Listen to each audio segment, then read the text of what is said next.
ஒரு மகிழ்ச்சியான செய்தி. இதயம் நல்லெண்ணெயின் விலை லிட்டருக்கு ரூபாய் 105 குறைஞ்சிருக்கு. செப்டம்பர் 2023ல 1 லிட்டர் இதயம் நல்லெண்ணெயின் அதிகபட்ச விலை ரூபாய் 503. ஆனா இப்ப 1 லிட்டர் இதயம் நல்லெண்ணெயின் விலை ரூபாய் 398 மட்டும்தான் தமிழ்நாட்டுல. அப்ப இனிமே எல்லாரும் இதயம் நல்லெண்ணெய் வாங்கலாம் இல்ல? கல்குவாரி டெண்டர் எடுக்க மனு செய்ய வந்த ஊராட்சி தலைவர் மற்றும் அவரது சகோதரரை பெரம்பலூர் கலெக்டர் அலுவலகத்திலேயே திமுகவினர் தாக்கிய சம்பவம் பெரும் பரபரப்பை ஏற்படுத்தியது. அதேபோல அடிதடி சம்பவம் கன்னியாகுமரி மாவட்டத்திலும் நடந்துள்ளது. திருவட்டார் ஊராட்சி ஒன்றிய அலுவலகத்துக்கு டெண்டர் தொடர்பான ஆர்டரை பெற்று செல்ல ஒப்பந்ததாரர் ஆமோஸ் மற்றும் அவரது மகன் வந்தனர். அதே நேரத்தில் இன்னொரு ஒப்பந்ததாரர் சுரேஷ் அவரது மகனுடன் வந்தார். ஏற்கனவே ஆமோஸுக்கும் சுரேஷுக்கும் அரசு பணிகளை ஒப்பந்தம் எடுப்பதில் மோதல் இருந்து வந்தது. இருவரும் நேருக்கு நேர் சந்தித்துக் கொண்ட போது வாக்குவாதம் ஏற்பட்டது. பேச்சு முற்றி கைகலப்பில் முடிந்தது.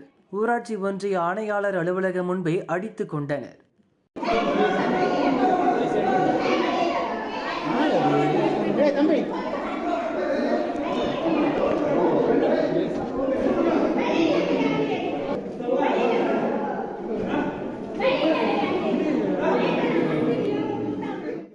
ஒப்பந்ததாரர்களும் அவர்களது மகன்களும் சண்டை போட்டுக் கொண்டதை ஊராட்சி ஒன்றிய அலுவலக ஊழியர்களும் பொதுமக்களும் வேடிக்கை பார்த்தனர். கிட்டத்தட்ட அரை மணி நேரமாக இவர்கள் சண்டை நீடித்ததால் போலீசுக்கு அதிகாரிகள் போன் செய்தனர்.